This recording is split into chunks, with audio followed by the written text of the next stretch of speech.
Robert Gressis, it's good to see you. Nice to see you too, Dan Kaufman. Welcome to everyone in the Sophia, Blogging Heads, Meaning of Life.tv audiences. I am Dan Kaufman. I am a professor of philosophy at Missouri State University. I host this Sophia program, as now does Robert Gressis, who's done a few on his own, and will be doing more in the future. And I publish an online magazine called The Electric Agora, to which Robert is also a contributor. Robert, you are a associate professor? No, I'm full professor. Full professor. I keep getting you confused with Crispin, who's an associate. Full professor at Cal State Northridge. Yeah. Is there any other stuff you're involved in that you'd like people to know about? Gosh. Other than the Electric Agora, not really. That's like my main involvement, the way I do public philosophy. And I'm writing a textbook right now, but that's still germinating. There's still a lot of stuff to do. And what's the textbook? It's about critical thinking. It's about applying critical thinking to very specific subjects like dating and eating and money. But that's great. That sounds great, actually, because usually critical thinking is this sort of really weak, generic applied logic. Yeah. And I like the idea of more subject specific. Yeah, the thought is that way people will be more excited about it and will actually be able to apply it to their lives better because they'll try it out and they'll maybe hopefully see good results and remember it better as a result. But right now, the sort of the rock my ship has crashed onto is the cognitive biases literature, which if you saw my dialogue with Jamie Edwards, I was reading this book by Dan Sperber and Hugo Mercier called The Enigma of Reason. And now I'm sort of wondering how to think of cognitive biases as a whole program and whether or not we should even think of them as cognitive biases or just things that's, ways reason sometimes leads us astray in very specialized circumstances that don't really have much relevance to much of our lives. And so I'm trying to figure out how to think about that. And also, I'm also working on arguments right now, argumentation theory too. How far along is the book? Well, I've written 2 chapters. I'm writing a third right now. And so I've got a contract with a press, and hopefully I should publish it sometime in 2022, I think. Did they impose a hard deadline on you? No, they're very, very gentle. Yeah. The book that I did with Massimo and Sky Cleary, but of course that's a trade press, so it's a different universe. But we had a hard deadline, and it actually was a challenge to meet at a certain point. Anyway, it sounds great. We are here to discuss this might be a little bit insider, but I hope that we're going to generalize to talk about some more general norms that are implicated.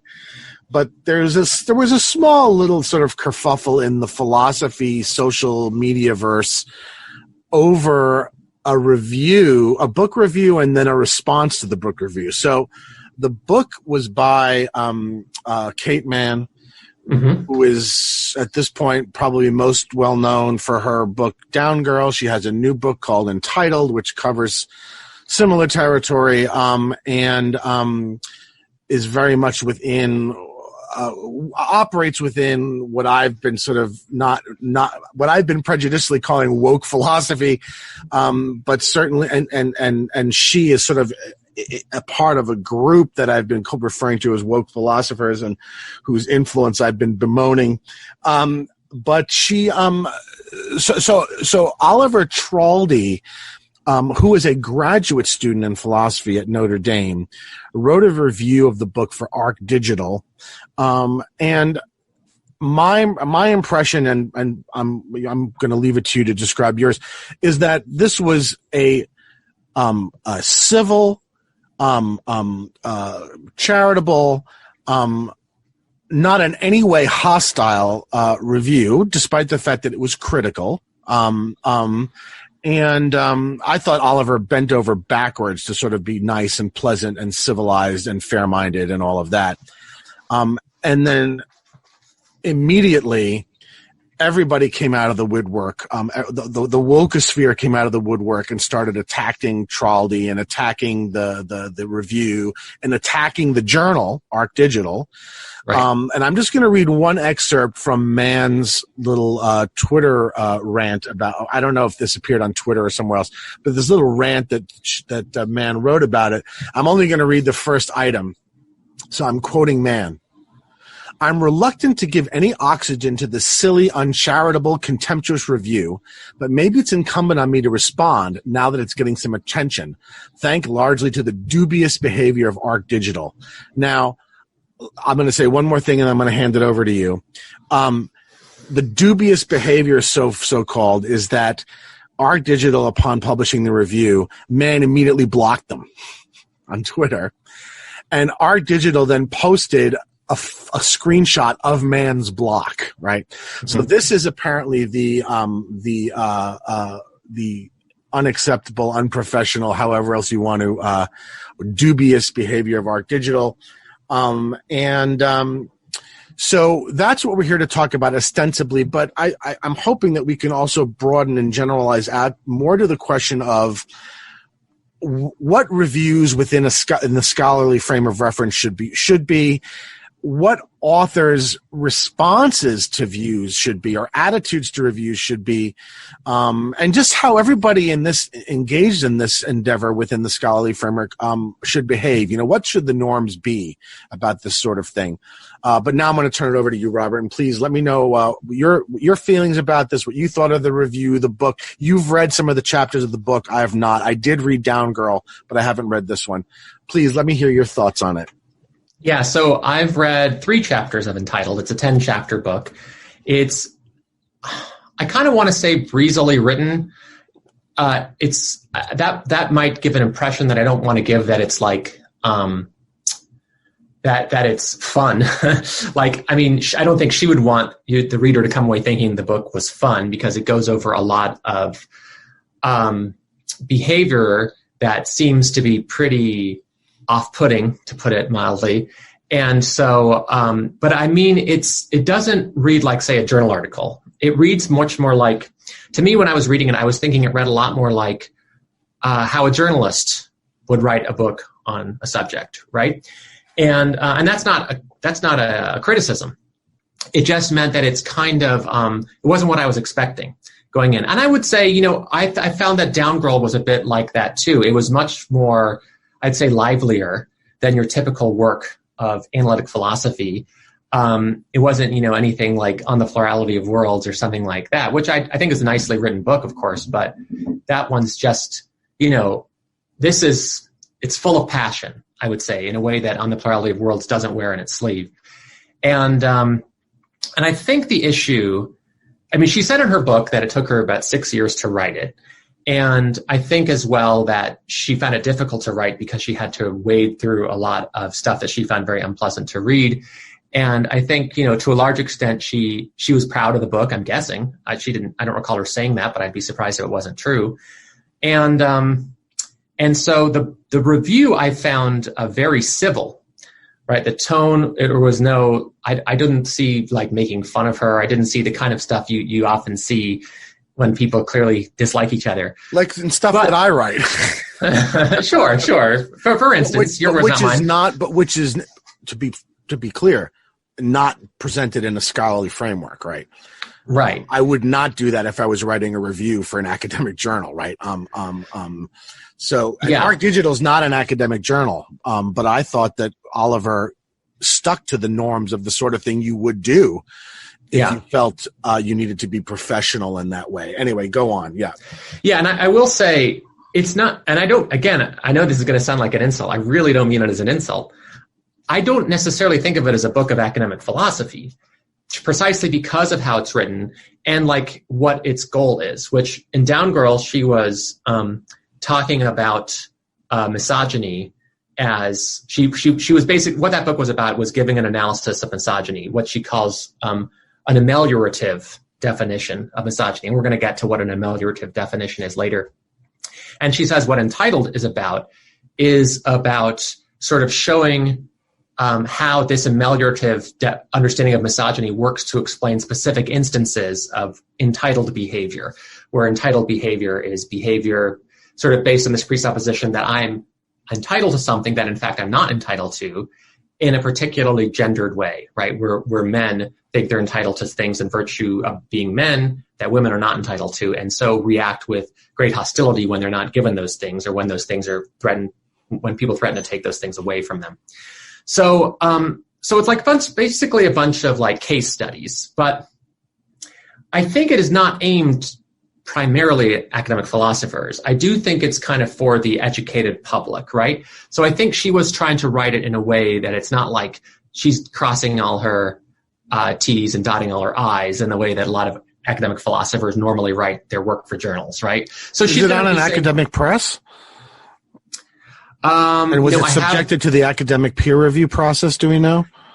I think I recall reading, and I could be wrong, but I recall reading in Oliver's review that it wasn't reviewed by an academic press. I have the book on my Kindle, and I'm getting it out right now. Let me go to the cover to see who the publisher is. My criticisms would change a lot if it was not an academic book, right? I mean, and I thought I remembered that Down Girl was an academic book. Well, entitled is from Crown, an imprint of Random House, a division of Penguin. So that's Random a trade House. press.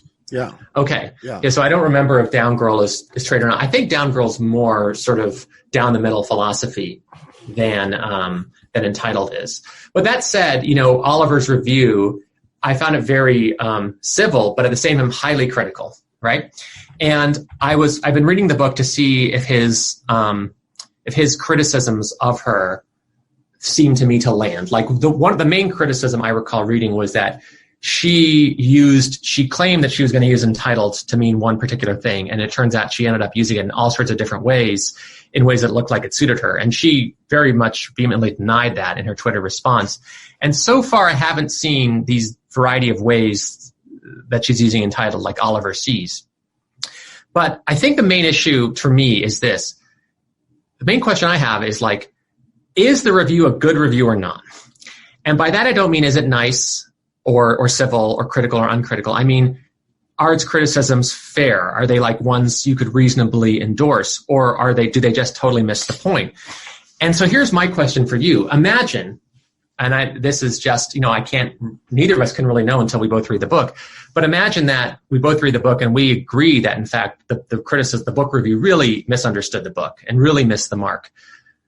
Would you think Manne's reaction would be justified in that case? Not the specific type of reaction that she gave. In other words, I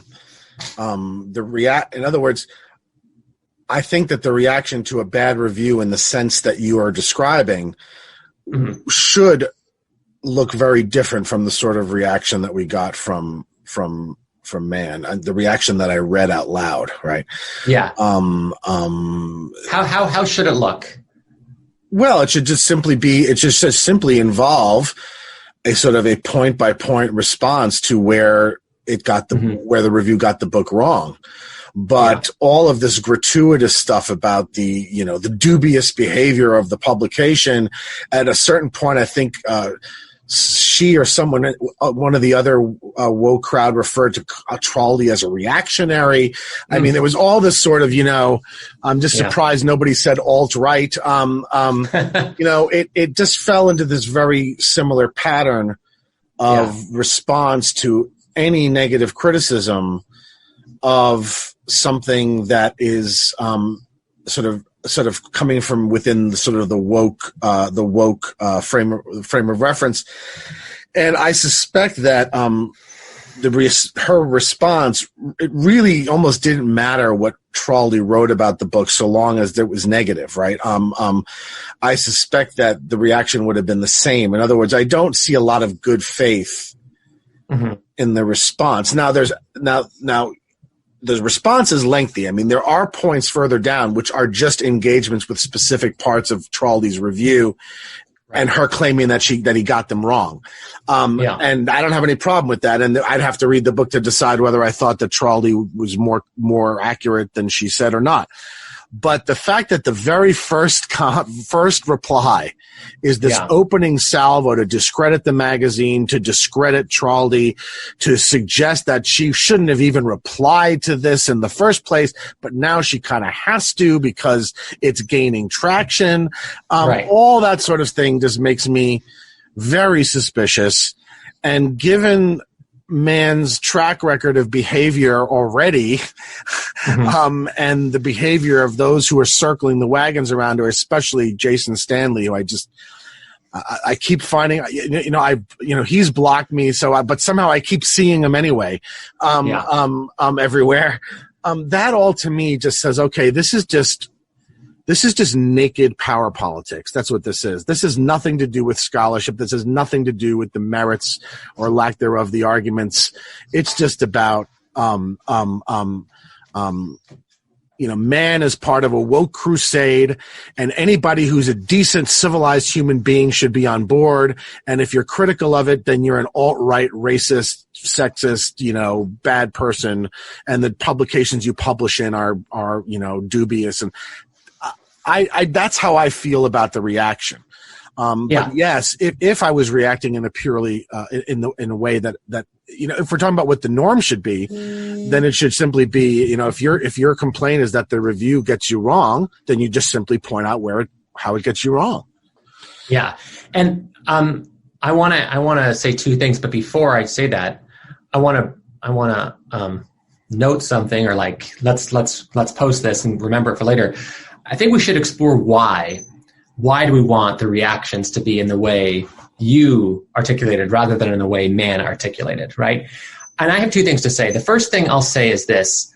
I sometimes see scholars deny that academia has a leftward tilt, right? That they'll say there's no evidence of bias against conservatives in academia. Academia is not left-wing. Most professors are centrist or center-left.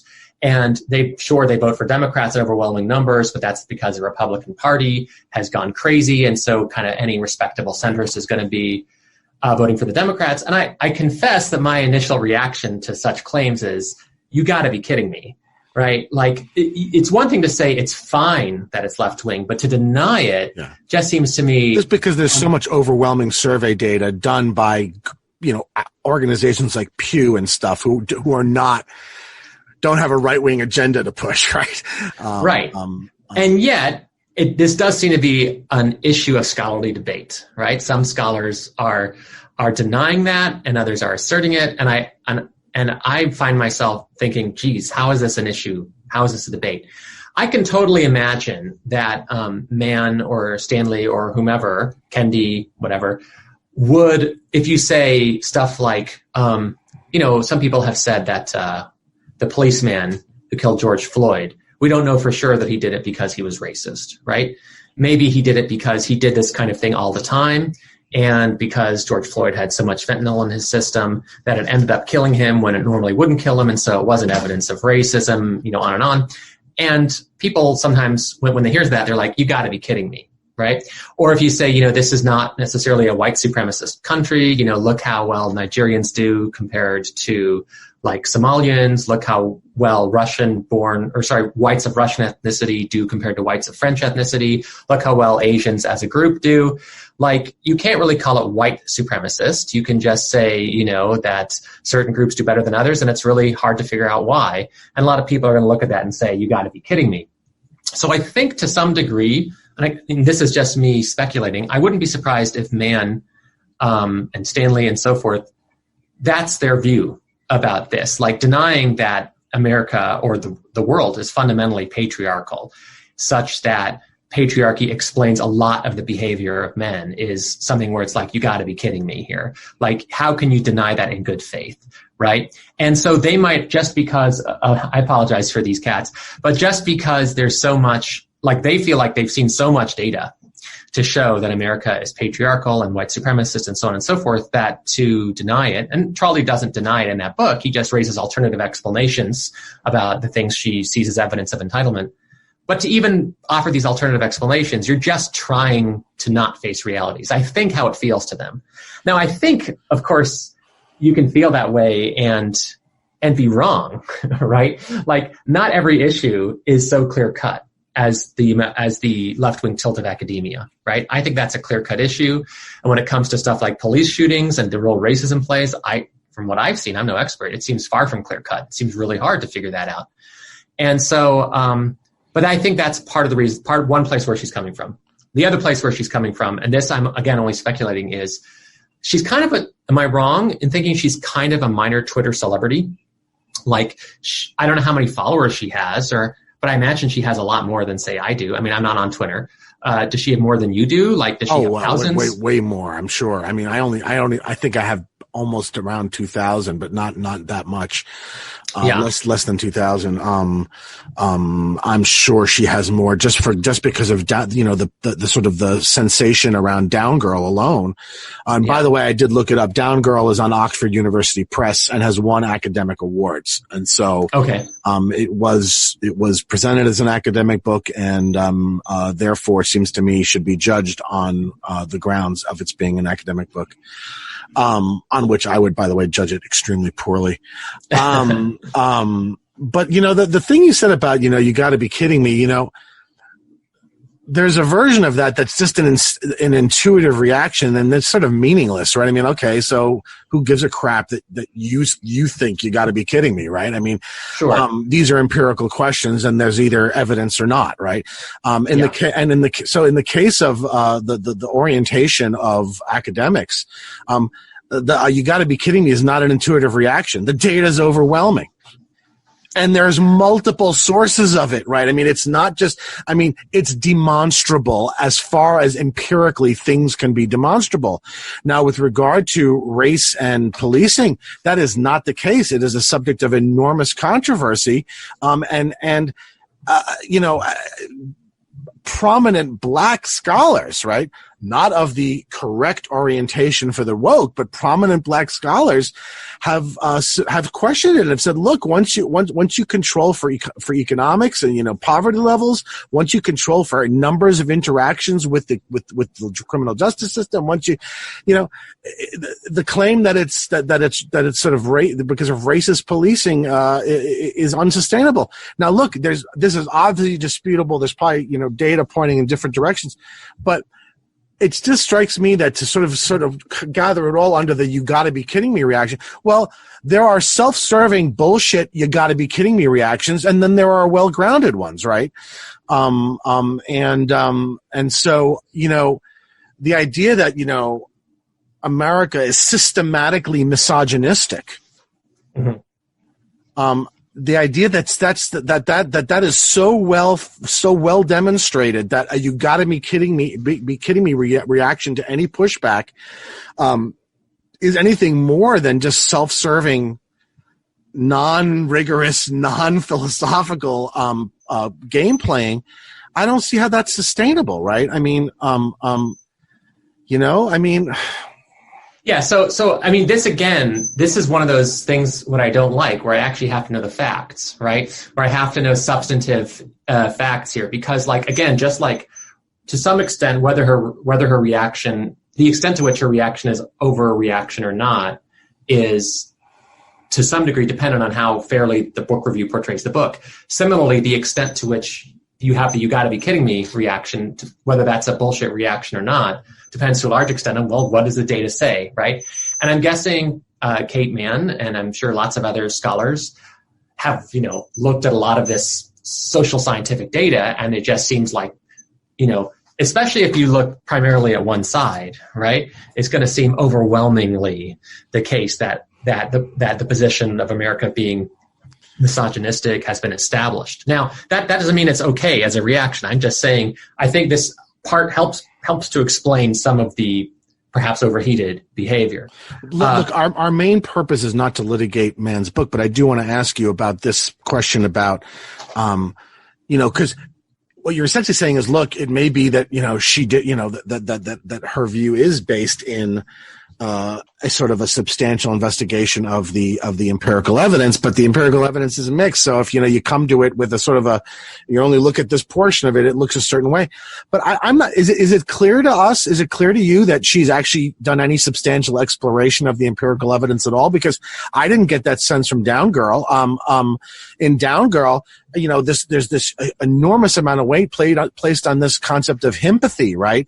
That according to Manne, we as a collective react more sympathetically to male travails than to female ones. Now, if I was to say to Manne, gosh, that's interesting. My overwhelming experience in the course of my life, which I don't think is so eccentric and strange, has been that actually people are far more sympathetic to women's travails than to men's.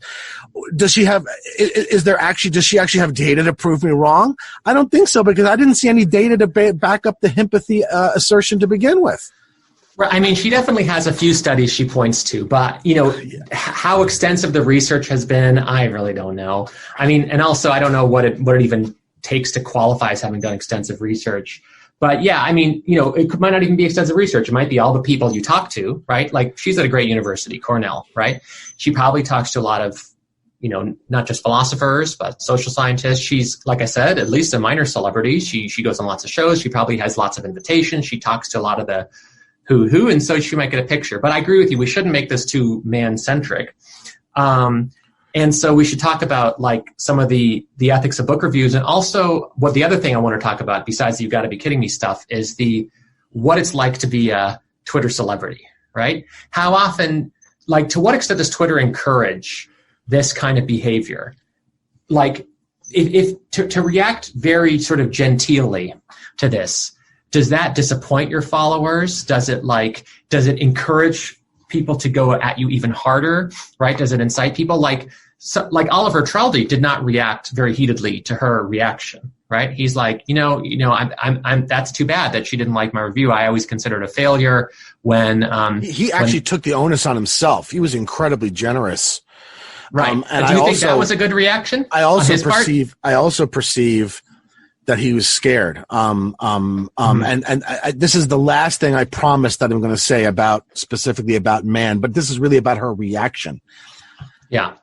I find it ironic, bordering on surreal, that we're talking about a book called Entitled, right? Okay. And what our specific topic is the reactions of a very institutionally powerful, highly pedigreed, right, white middle-class female scholar, right, with a army of very aggressive and also very highly placed and powerful supporters,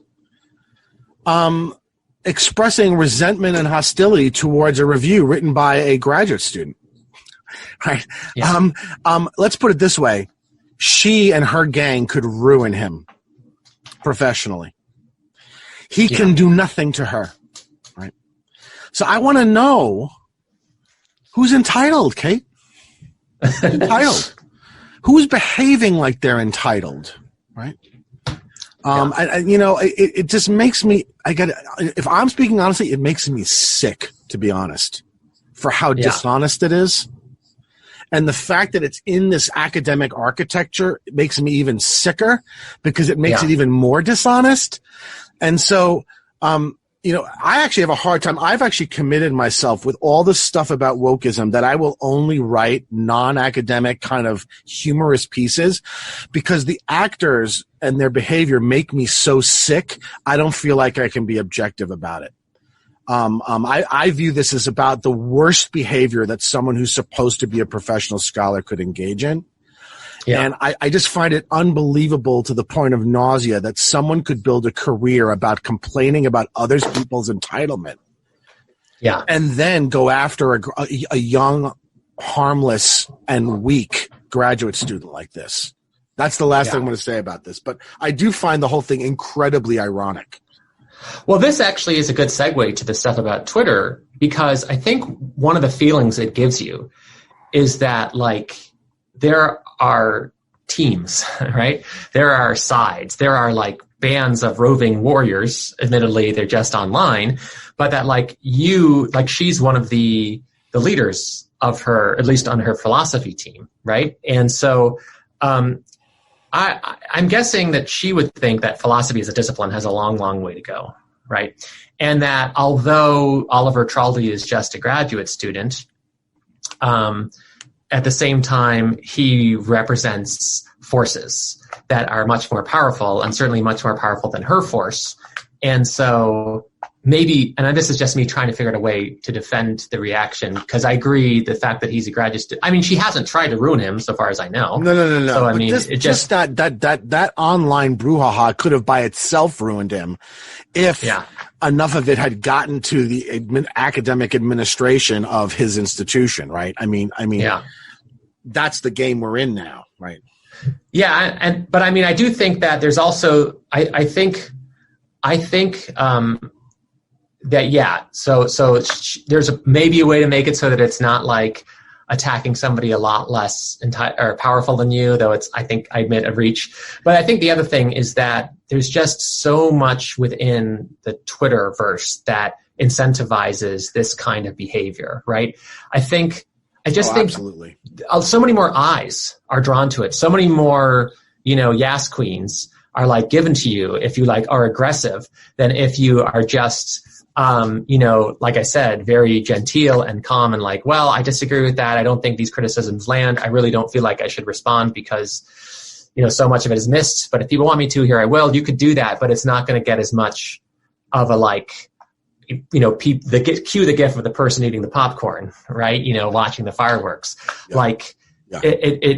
I don't know if how much people feel that to be fun, but they might feel it's like exciting. They might feel that gives them a sense of purpose, and they might feel like they're standing up for a bunch of people who feel as though they're not being represented. And I'm sure Oliver got a lot. I mean, I don't know how many people on Twitter gave Oliver plaudits for his post, but I'm guessing at least some people, maybe through email, gave him some plaudits. There's something about that stupid cat. It's all right. Something about that architecture, that Twitter architecture that encourages this. But yeah, so let's get to the question of unless you have something to say about it. No. I was going to say, why don't we talk about what we think about the professional norm should be around book reviewing, and then about the attitude of authors to book reviews. Yeah. So I have a problem with book reviews in general in our field, and it's probably every field, but I think more in our field than you've done fields. them, right? You've done them I've done a lot journals. Of book reviews. I'm a regular reviewer for a number of journals. I've done a ton of them. And I've also, and I don't know if you want to include this or whether you think this is separate, been a reader for academic book presses. That is, should we publish Joseph Margolis's last book? And then I write a report, right? So I've done quite a lot of both of those. I'm assuming you've done some or a lot of both of those too. Yeah, I've done 12 book reviews for journals. So I do like one a year. And I'm, writing one right now about a book about Kant, of course. And one of the things I've noticed, at least in philosophy, there are some parts of the philosophy world that are very small cottage industries, okay? So I write on Kant's philosophy of religion, like that's part of my scholarly work. There aren't too many of us who specialize in Kant's philosophy of religion. And so I know personally almost everybody who writes books in Kant's philosophy of religion. And I think I'm actually kind of lagging behind. I suspect most of the people in the field know literally everybody who writes books in Kant's philosophy of religion. And so there's like, I want to say between 10 and 20 of us, okay? And so we're reviewing each other's books, and the fact that there's a very high chance that you're going to run into this person at a conference, right? At least me, that really affects the way I behave myself. And I think the fact that philosophy is a small discipline and you generally review books in your very small subdiscipline of philosophy means that there's all these bad incentives for us to be dishonest with each other, or either way too complimentary or way too critical. Because, hey, I know that guy and I hate him, so I'm going to like stick the knife in. Or I know that guy and he could use my help, so I'm going to be like really nice, right? Or I know this guy hates that guy and I hate that guy too, so I'm going to, and I just feel like that's like this worry about book reviewing in general. Now, as for the norms about why we should have this very sedate book reviewing culture, well, it's precisely, I think, to allow us to overcome, right, those personal alliances. The meaner you are, the more it's going to be unpleasant for you to deal with people face to face. And some people love that, and a lot of people don't. And so if you have this norm of unbridled, negative responsiveness, then my worry is that it's going to scare off a lot of the people who are just too nervous to say what they truly think when they know that the reactions are going to be so aggressive. And when there's just this norm of like, no, we're going to treat each other, we're going to respond to each other bloodlessly, that just makes me a lot more comfortable writing negative reviews than I would, and being more honest, right, than I would if we have this norm where we should be super aggressive. On the other hand, if you think that we're way too nice to each other in philosophy, then maybe we should be more aggressive with our book reviews, right? Maybe we should be like, hey, we don't have enough honesty in our book reviews. We need more people, maybe not quite as much as Manne, but she's doing a service and like pushing the norms further out.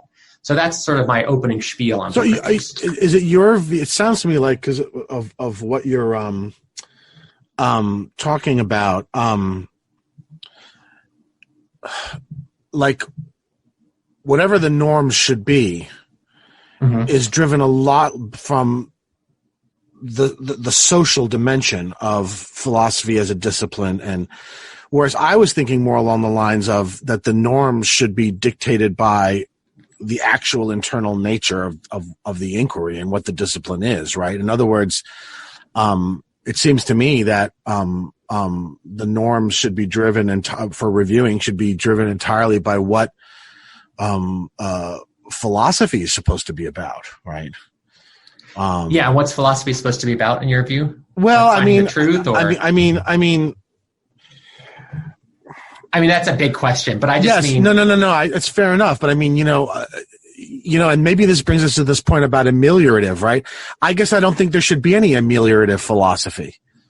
Ameliorative is to make better. But in philosophy, we have to be open to disputes over what counts as better, right? And if you already decided, then I don't see how you're doing philosophy anymore. Then you're just an ideologue, right? I mean, if the dispute is a matter of values, right? Then you're just an ideologue. And so it just seems to me that, I couldn't give you a definition of what philosophy is about, but I could give you some sort of statements that kind of are indicative of it, right? So one of those statements is you go where the arguments lead, right? Right. You try to the extent that is humanly possible to be dispassionate in your evaluation of where the arguments lead, right? Where you are aware that you have a certain investment, you try to overcompensate in terms of considering the contradictory approaches, right? All that sort of those sorts of things seem to me to suggest a certain kind of subject matter, and what it means to be professional with regard to it then would follow from that, right? And so what it means is, if I'm an author and I'm writing about sexism in the United States or in the 21st century, then I should be open to those who want to offer counter arguments against the arguments that I offer, or counter evidence against the evidence that I present, or counter inferences against the inferences I've drawn on the basis of the arguments and the evidence. And so I guess I don't see any justification for the kind of the sort of visceral dimension of Manne's reaction to the review or anybody else's. I guess I think philosophy, in a very, very deep way and fundamental way, should be dispassionate. Yeah. So I agree with that. And I wondered the extent to which I agree with it because of my own general anxiety when I deal with people getting mad at me. But certainly it's a place where I feel like I can flourish the more dispassionate it is. And also, frankly, I just feel like it's really easy to get emotional, and it's really easy to reason in an emotional way. And so learning the skill of reasoning dispassionately is an important skill. Now, all that said, I think this ameliorative analysis, which I guess I should talk about, while you were talking, I was trying to find the definition of an ameliorative analysis. Just means with the aim of making better. Yeah, and so I was wondering if she like gave a what do you call a sort of philosophical definition of an ameliorative analysis. It comes, I think, from a paper by Hasslinger back in, what do we want race and sex to do? A paper in Newson, I think, 2000. But I think the basic idea is that, and I could be wrong, but I think the idea is this: when you say that racist or sexist or misogynistic is a mental state in people's minds, you always make it possible for people to deny they're being racist or sexist or misogynistic or whatever. And yet we have very good reason to think that this is a racist society, a sexist society, a misogynistic society. So as a result, we want to redefine the word so as to... Wait, we do? If you think society is racist or sexist. No, I thought you said we have very good reason to think, and I'm not so sure I agree with that. I'm not so sure I agree with that either. I think it's really complicated. Yeah. But yeah, and so if you accept that as a premise, and you notice that the way people talk about race and sex and gender is such that they can always say, no, I wasn't being racist or whatever. And when a lot of people feel like they really are confident you were, you want to redefine the term. So now you have this movement of like racism without racists, right? That you have structural racism. I mean, so the ameliorative analysis is saying, look, we're gonna make it a lot easier to count as racist or sexist or misogynistic. And so that's why we're using that analysis. Like, one problem with that, of course, though, is that people still, they don't know when you're using it, right? Like, it still has a meaning that is not the ameliorative analyst's meaning, right? So when I call you racist, I might mean you are somebody in a racist system, which in that case might not have any moral sanctioning dimensions at all, but it's not going to be heard that way. And I don't see how I can't know that it's not going to be heard that way, right? And so there's that worry about the ameliorative analysis. But I think what motivates the ameliorative analysis is, in fact, some very deep metaphilosophical differences between them and us, where, Marx had that famous line, the point is not to observe the world, but it's to change it, or something like that. That's the point. I don't know if he said that's a point of philosophy, but... That may be a point of something, but I don't see how that can be the point of scholarship, right? I don't love that as a view, right? But if you think that that much of scholarship is in fact the way it is because of power relationships between people, right? I'm saying this because I'm just recapitulating the views of the dominant group, and these are the norms of discourse because of the dominant group. And every time people say because of the dominant group, I want to say, give me the mechanism, right? Do a step-by-step thing. How did the dominant group make these the norms? But, you're going to have people say, hey, whenever you say you should argue dispassionately, that's going to make it easier for people who don't have as much emotional tumult in their lives to meet these standards. It's going to be easier for them to meet it than for people who are more emotional to meet it. And so it's unfair to the people who are suffering more because you're basically forcing them to swallow their emotions. That's, I think, the thought, right? Why dispassionate analysis isn't all it's cracked out to be, because it basically privileges some groups of people and disprivileges others. Now, all that said, I think you could agree with all that and say it's still the best of a bad lot. Right? Because what's the alternative to dispassionate analysis? Well, it's going to be passionate analysis. And I guess you're going to say that the thought is that the people who are most oppressed are going to win or something if you allow more passionate analysis because they have the most passion or something. But I don't see why that's true, right? That's the first thing. But do you really think that the people who want this, who say they want this, would really accept the results if they got it? I mean, look. Tell me more. So often I just see this online where people just keep trying to pick fights. And I always wonder, okay, great. Let's say I say agree. Okay, let's have a fight. Now, are you going to accept losing? In other words, I don't see any. I see nothing. I see no honor all the way down. Right. In other words, they're just going to claim then that the fight was unfair. Right. In other words, it almost sort of reminds me kind of sort of like the kind of Nietzschean critique of slave morality. Right. I mean, it just strikes me as a very dishonest, disingenuous, manipulative way of trying to win without actually having to be involved in a fair fight. And then even if we say, well, we don't need fair fights because things are structured unfair, so let's just fight. I say, great, let's just fight. And now I kick the shit out of you, right? Oh, wait, well, that wasn't fair. In other words, right. I don't see them accepting the results of the fight any more than I see them accepting the results of the dispassionate debate, right? And so really what it seems to me, they're almost sort of what they're asking for is for their opposition to engage in just complete total annihilation and destruction, right? What you're basically doing is putting me in a position of saying, okay, well, if you're not going to engage in the public space of reasons, because you're claiming they're stacked, and you're not going to accept the results of a fist fight, right? But are then going to try to play games afterwards, then it seems to me what you're asking me to do is just simply destroy you, right? Yeah, I mean, and I don't know why would you do that if you're in the weak position as you claim to be, right?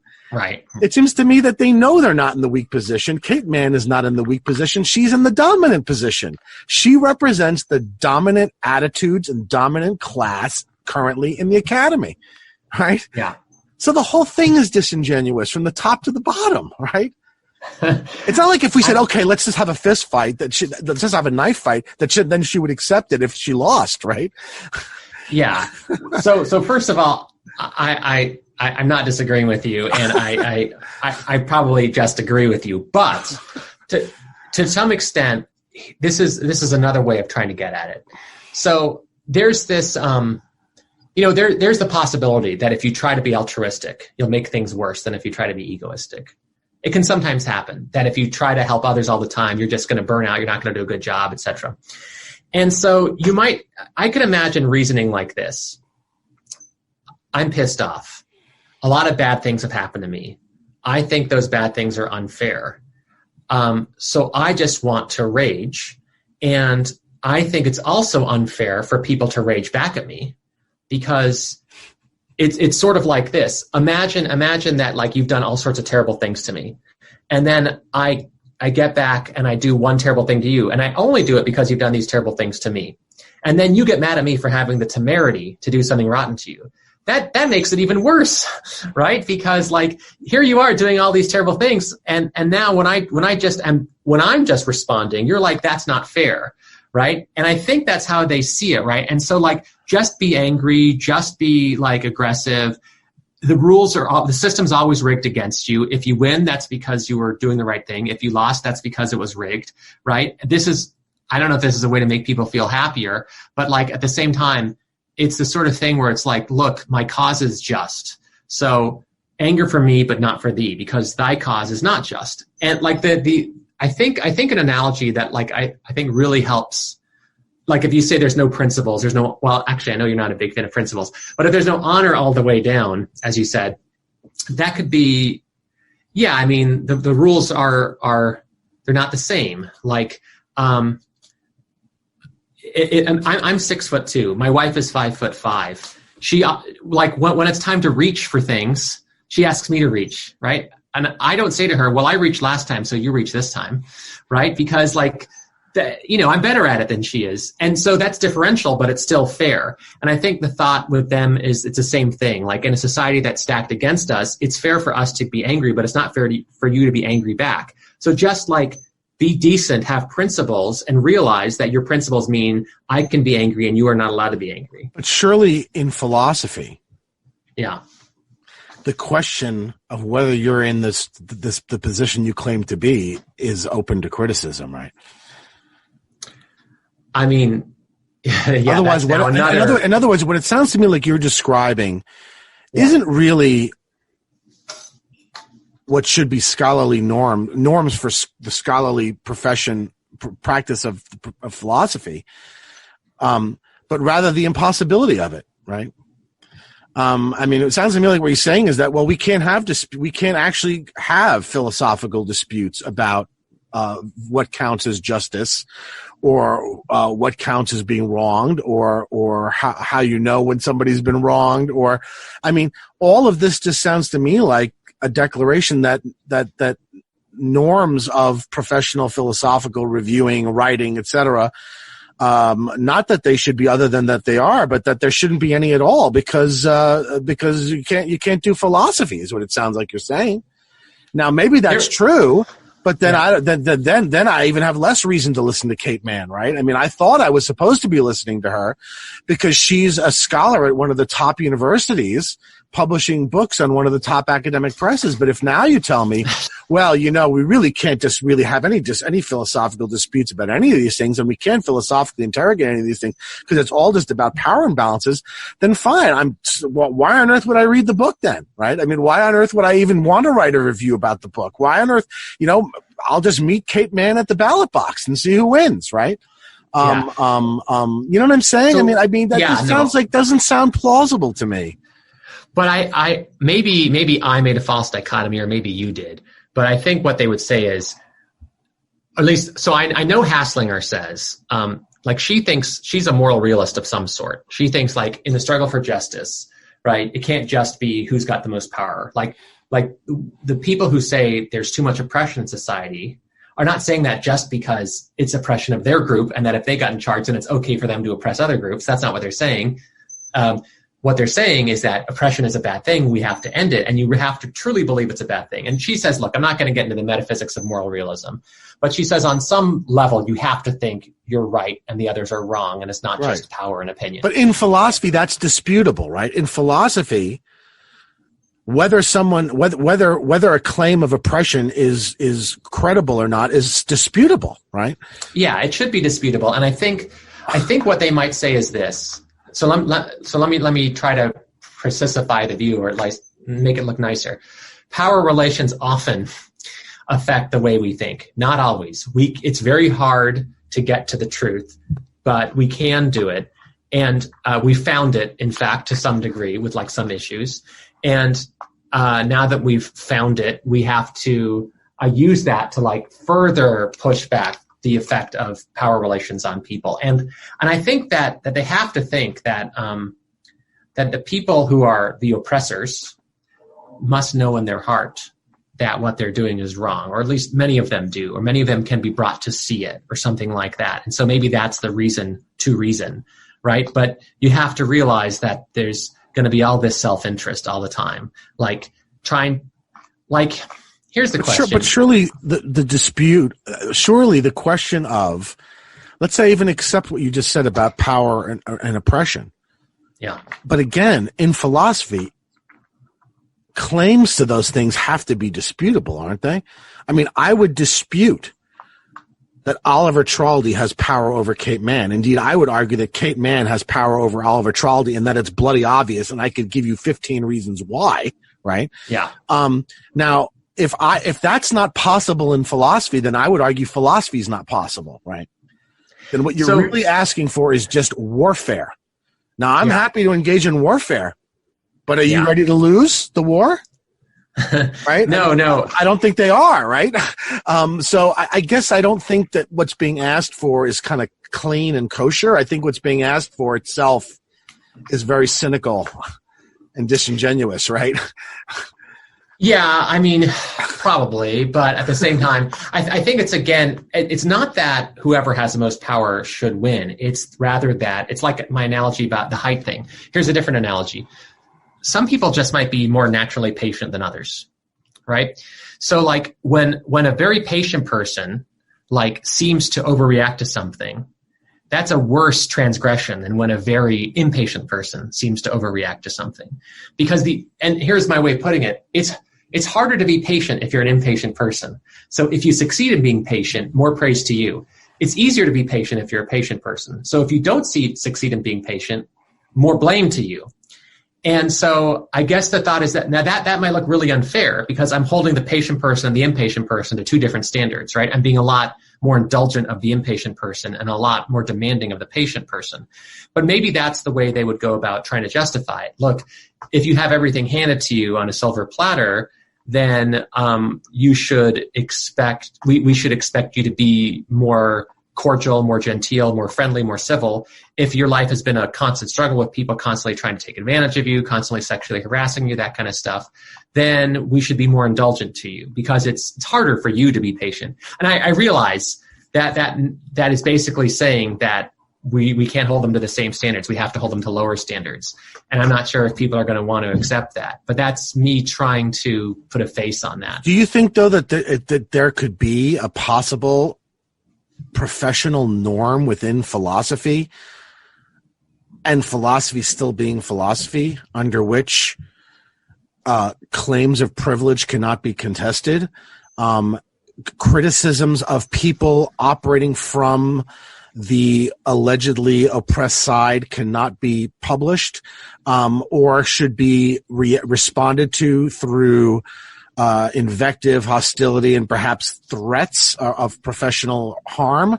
I mean, are you suggesting that we could continue to have a discipline of philosophy and it would be something that universities would be a part of their accreditation to offer, and that we would have professional credentials with respect to?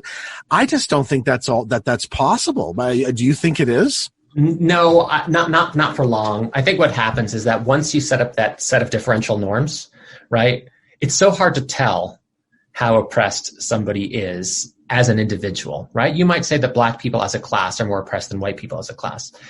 But does it follow from that Beyonce is more oppressed than the poor white guy suffering clinical? You're right. Yeah. It doesn't necessarily follow. So you're going to have to take things on a case by case basis. So once you have that norm that you have to handle people who are from oppressed groups with kid gloves, and you are allowed to take them off when you're dealing with people who are part of the dominant classes. And again, I'm not saying anybody's actually said this. This is me trying to justify what you're calling a lack of honor. I'm trying to say it's this differential standards because of different experiences. The problem is that once you have that differential standard in place, there's just going to be too much incentive to game the system. There's just going to be too many people who are going to want to pretend to be oppressed in some way to get the kid glove treatment, or to try to tell other people that they're not oppressed so they can have invective. And then there's going to be all these metaphilosophical discussions about whether you are really oppressed or not, so whether it's okay for me to be mean to you or whatever and ever. And so to me, just having a sort of simple, straightforward, easy to understand neutral norm, which is, let's just say, always be civil, don't get personal, don't have invective, that kind of stuff, is just much harder to game, I think, than one where it's like, if you have been this oppressed, you are allowed to be this mean. But if you have been this privileged, you have to be this nice. That's just going to be, I just don't see that's going to be sustainable for the long run. People are going to chafe under it, and they're just going to cheat it and stuff like that. Isn't there also, though, a truth problem? I mean, look, I don't think that it depends upon any specific philosophical account of what truth is. Mm-hmm. To say that the kinds of norms that are implicated by man's reaction and the reaction of her gang to a negative review of a book, right? Mm-hmm. That's presented in scholarly space, or semi-scholarly space in this case, but certainly the last one, scholarly space, that if that's now going to become the norm, right? And you now extend the logic of that norm, not just to book reviewing, but to publishing and more general, and refereeing and more generally. Well, yeah, don't forget the Dembroff-Byrne case too. Yeah, then I don't see how philosophy anymore can even purport to be a truth-seeking discipline.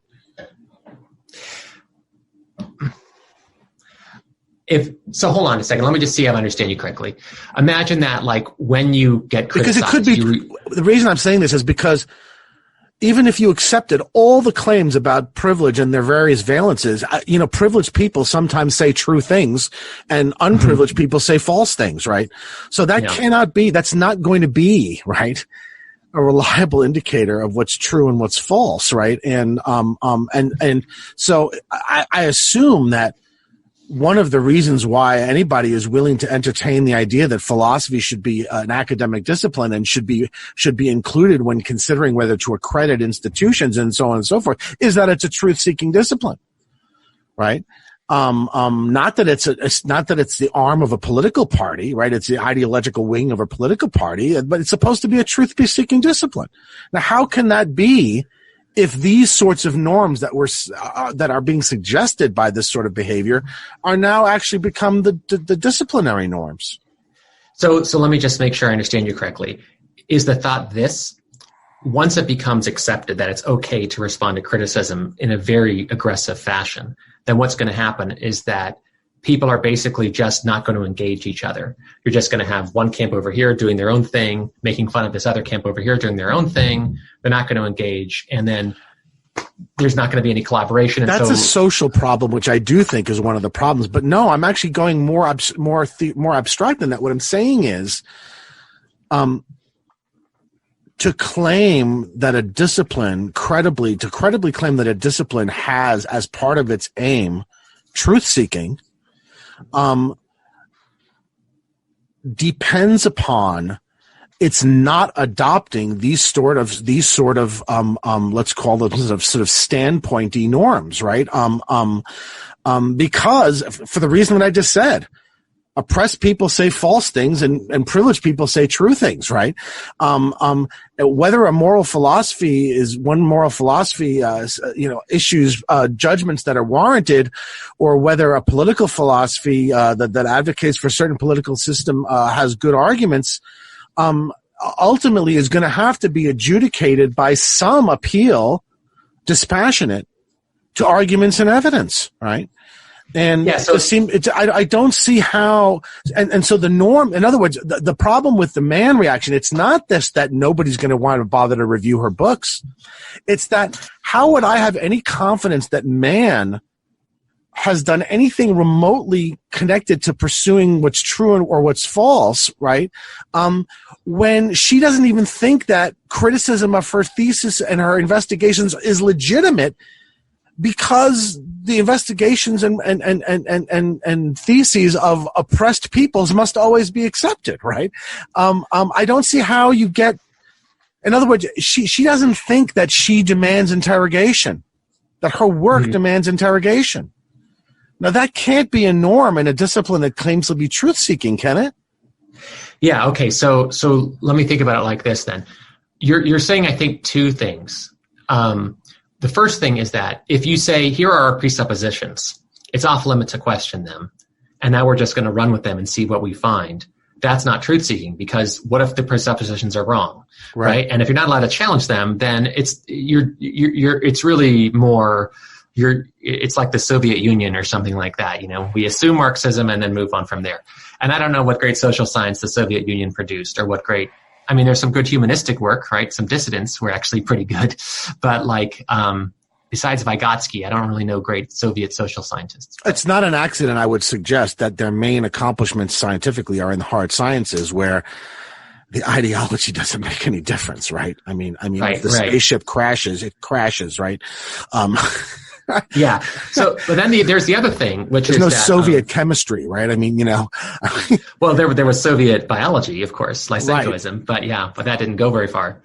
But yeah, the other thing you might be saying, and I think you're saying both, is that if you say the experiences of certain people, because they're marginalized, must not be questioned, then that also insulates them from criticism. And then once again, we're not a truth-seeking discipline.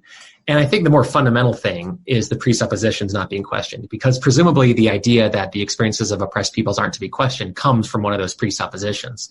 And so then the thing might be that they think they've established these presuppositions through like rigorous social science, just look at economics and sociology, et cetera, et cetera. It's basically the overwhelming consensus. So we're not being dogmatic. We're just, look, this is what the best social science says.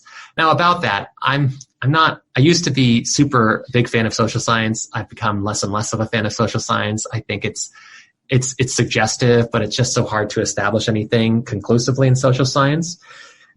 I would also say that, like, in natural science, there are times, I think, when questioning the presuppositions is just a waste of everybody's time, because at this point they've been established so thoroughly. I mean, it's very hard for me to imagine how evolution, basically speaking, could not be the correct theory of human change. But you know what? Natural science, that's a good example. That's a good example, because what I want to say is philosophy, especially and distinctively, its job is to question presuppositions.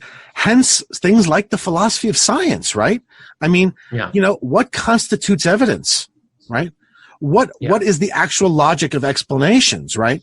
Now, those are things that scientists don't question. They operate with a working assumption as to what these things are, right? In other words, and it would be a waste of their time to do so. But that's exactly what philosophy is supposed to do, right? So the idea that now, not in science, but in these heavily politically disputed, heavily ideologically laden areas where philosophy should not be in the business of doing that, I just don't see then what's left of philosophy. I don't see how these norms that are being suggested by the behavior of the Manns and the Stanleys and the Kuklas and the et cetera, I don't see how they lead anywhere but at the end of the day, the end of philosophy as a professional academic discipline.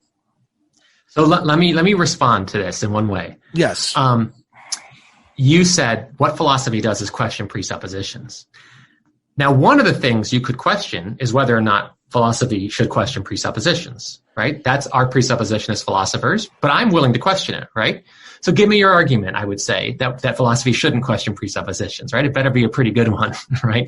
Because this is what we've been doing for a long time. Maybe they have given an argument somewhere that there are some presuppositions that philosophy shouldn't question. I don't know why, but if they establish that argument to their own satisfaction, to that extent, they could be philosophers who are like self-immolating philosophers, right? Like philosophy, Hume sort of had this at the end of the trees, right? Like reason sort of kills itself if it's not balanced by the passion. If pushed past a certain point, yeah. And so perhaps something like that could be going on, that like philosophy is too questioning of presuppositions, and as a result, it gets in the way of important social changes or something like that might be what they're saying. Now, I would kind of respect that if the Manns of the world were saying, we need to stop doing philosophy. Yeah. Because philosophy investigates too deep, and as a result undermines or has the potential to undermine significant moral progress that we have made and that we want to make. Yeah. I would respect that in the sense that, okay, I think that that's something you could say. It's an argument you could make, right? But to say that, no, we can dismantle all that, but we're still doing philosophy, right? I don't have respect for that, right? I mean, to try and turn philosophy, to say that that's what philosophy actually is, right? Yeah. It would be an ameliorative ideological advocacy. That to me seems not credible given the history of the subject and given what it seems we want from the subject in all these much less charged areas, right? Again, I go back to philosophy of science, right? No, scientists should not sit there and wonder about what constitutes evidence or what's the actual logic of explanation. But the idea that philosophers shouldn't is crazy. That's exactly why we would want to have a philosophy of science, right? Now, that's in an area where there isn't a lot of very heavily charged, emotionally racked disputes. But it seems to me that it would be more needed and more required where there are, right? Not less. Yes. Yeah, I think because where there are more heated disputes is probably because there's less agreement about certain basic principles. There's less agreement about those presuppositional fundamental things, right? Right.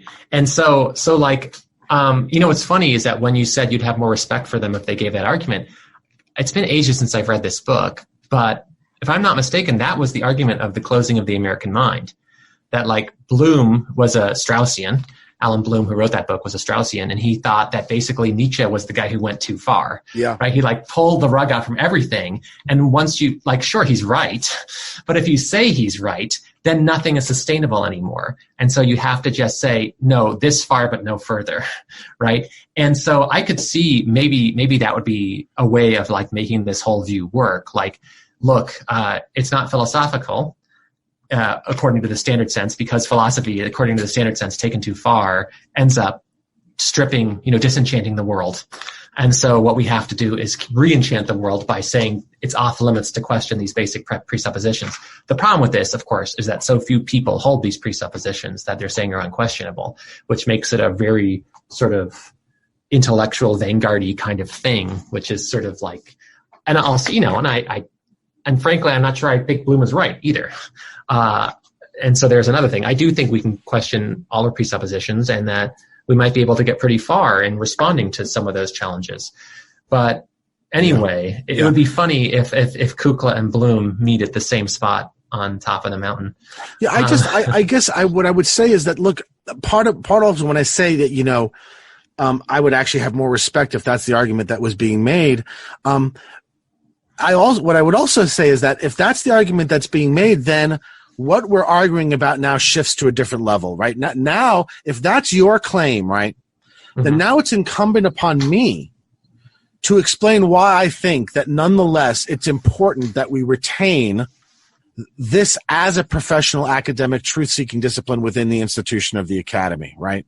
In other words, I would then need to sort of make an argument for the utility of this kind of analysis in spite of what you're claiming it's the harmful effects of it are, right? And so then we're having a different kind of argument. And again, it's an argument that I can understand, right? And it's an argument that I understand why you go this way if the argument on this side prevails, or why you go. But notice something. That still does require us to have an argument, right? I think so. Yeah. Like, again, otherwise it's just warfare, right? And then are you willing to accept the end of the warfare, which is maybe that you lose it? I don't think so, right? I wonder if the philosopher of our age is Al-Ghazali. Like, he wrote The Incoherence of the Philosophers, I think, where he was, basically, he was apparently a very skilled philosopher who concluded that it leads you away from, like, revelation and, like, true wisdom. And it just basically sounds like Tertullian a little bit. Yeah, exactly. Yeah. And then, there was a response to Ghazali called The Incoherence of the Incoherence. But, like, it's it makes me want to read, like, these moments from the past where people did think that, like, hey, here's the argument in favor of keeping things off limits, right? These things we're not even going to talk about. And, like, it makes me wonder how often there are these taboos where certain things were just unquestioned in philosophy. Like, I wonder if what the taboos were about, during the age of ordinary language philosophy, right? Which was, like, I know a time that you really, really liked philosophy. And, what were the things they did not think were within bounds? And it was probably stuff like Kripkean metaphysics, right? Where it's just like... Now look, there's a great example, though, right? I hate contemporary modal logic inspired metaphysics, right? All that Timothy Williams stuff. I can't stand it, right? I think it's terrible. But I don't think that that's a reason why Timothy Williamson should be driven out of philosophy, or why journals shouldn't publish his work, or why, if he publishes something, someone shouldn't write a review of it, or vice versa, right? I mean, in other words, what I reject is what seems to be the suggestion of norms that are really fundamentally anti-intellectual. I mean, it even goes beyond truth-seeking, right? Mm-hmm. These are anti-intellectual norms in what purports to be an intellectual enterprise, don't you think? Yeah, to some degree, I do. And what it makes me think about, there's this psychologist. He was at I teach in the California State University system. He was also in California State University. I don't think he's there anymore. I think he retired. A guy named Kevin McDonald. Have you heard of him? Yes. Right. And so he wrote, I think the book is called The Culture of Critique or something like that. He wrote this 3-volume series, which is basically a brief for anti-Semitism, right? What he was saying was that, the Jews are a group that are very obstreperous and unlikable, and people don't like them for good reason. And so they have developed these strategies over the millennia to sort of like inculcate themselves into like Western society and then find a way to secretly run it. And so like all the main, like they're trying to destroy Western civilization from the inside because they think it's been mean to them or something like that. Yeah. So, I haven't read his book. I highly doubt I would find it persuasive. I don't know to what extent he's following scholarly norms, but let's say he's sincere about this. Would you think that such a person should not even be argued with? I mean, I would think he should be argued with personally, but I don't know. I do too. I think it's actually especially important that people like that are argued with. I think in the long run, especially, it's important. You asked me before whether I thought Traldi's very calm, even self-implicating reaction to what I took to be really an uncivil attack on him was the correct thing to do. And my answer is, for the sake of the health of the academic enterprise and philosophy, absolutely it was. Mm-hmm. Now, personally, I told him myself personally that I thought he was far too nice to her. But yes, I mean, this whole thing is only going to survive if people like Traldi behave like the way he did, right? Which was noble despite being shat on multiple times and slandered, and that he maintained his calm, he maintained his composure, and he stuck to the facts and to the arguments. That's the only way, right? Otherwise we're drawn into like the Trump logic of the universe, right? I mean that that's so much of the irony of this is that what so many of these people are asking for is exactly what Trump wants, right?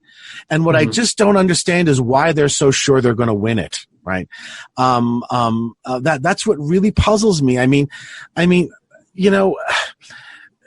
Oliver Traldi, wrote a perfectly normal, fair critique, and you should embrace it, right? You should be happy that that your book is being taken seriously, right? You should be happy that people want to bother to criticize it, right? And to behave that way. I just don't understand what it is. I sometimes wonder whether these people really understand what it is they're asking for, right? Right. Yeah. I mean, I do think there's a sense that they're going to win. And maybe that if they really thought they weren't going to win, they might change their behavior.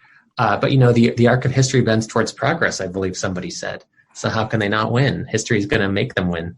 That's assuming that you're right, that you're the one on the side of progress. Right. All right, with that. I'm never sure of that, because we're never sure of that, or shouldn't be. Listen, how many times have I argued for this kind of procedural liberalism, right? This is why. You don't know whether you're on the right side of progress. And if you think you do know, you should be really worried, right? Because, either maybe you're not, or maybe you are, but your side doesn't win anyway. And so if we at least have these kind of purportedly neutral standards and norms in place. Yeah. Everybody kind of gets a fair shake, and nobody, when they're in charge, gets to really kick the shit out of the people who aren't, right? And it just seems to me like these people they just want the shoe to be on the other foot. And they haven't really thought through what that then means. What it means is that when your gang isn't in power next time, the other people are going to come and kick the living shit out of you. That's what it means. And I don't know why anybody would want that, right? Why would anybody want that? And how could anybody who's not 6 years old think, oh, well, my gang is just going to be in power forever, right? Well, I will say this. I didn't see 9/11 coming. I didn't see the 2008 financial crisis coming. I didn't see Brexit coming. I didn't see Trump coming. I did see the coronavirus coming. I was good on that. Oh, did you really? Yeah, in about February, mid-February. Okay. I thought you meant like 3 years ago you saw it coming. No. I was early, but not like a prophet. But anyway, so I'm used to history surprising me and not bending toward any particular direction. That said, here I go again, I'm sure I'm going to be disproved on this too. I would be shocked if academia all of a sudden goes right-wing, right? I think if you're an academic, I think you can be pretty confident that you're going to be in charge for a good long time if you have the right kind of political persuasion. And that I don't know how much of an accounting for there is if somehow your side gets displaced. I don't know if like people come and hunt you down. But your side doesn't have to be displaced in academia. Right. Your side has to be displaced politically. And you can watch your academic institutions get stripped. Just stripped. Yes. All you need is a guy a few degrees worse than Trump, and he'll strip you all of every penny you have, right? So maybe it's not smart, right? Yeah. Don't go, it's not smart to go taunt the militia guys walking around with AR-15s. That's just not smart, right? And it's not smart to create a situation in which that's what everybody is a guy with an AR-15, right? I mean, and I feel a little bit like that the norms we're being asked to accept. I think there actually is a very strong analogy between what's going on in academia and what's going on more generally. And I think that sort of procedural liberalism is the answer to both, right? What I'm arguing for in terms of these neutral standards in academia and professionalism is a kind of procedural liberalism within scholarship, right? Is what it really is. Don't assume that you're right about everything. Understand that even if you are, the wrong guy gets to have a view too. Understand that, truth requires that we kind of all sort of examine everything, including our own most cherished things, and acknowledge that none of us can do that perfectly, In other words, everything that we've all thought about this until about 5 minutes ago. Yeah. And I guess, although there is something highly unromantic about procedural liberalism, which is why we keep on trying to get something else. Fair enough. Is there anything else you want to say about norms in terms of reviewing or scholarship more generally? Anything we missed? Anything?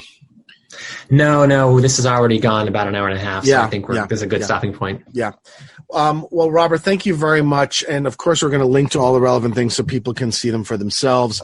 And do you have any previews coming? Do you have any dialogues you've been planning with anybody that might be on deck? I have been planning, but I have not sent the emails yet. But I've got a few targets, and I'll tell you after the dialogue ends. Sounds good, man. In mind. All right. Thank you so much, and I will see you in the next one. See ya. Ciao.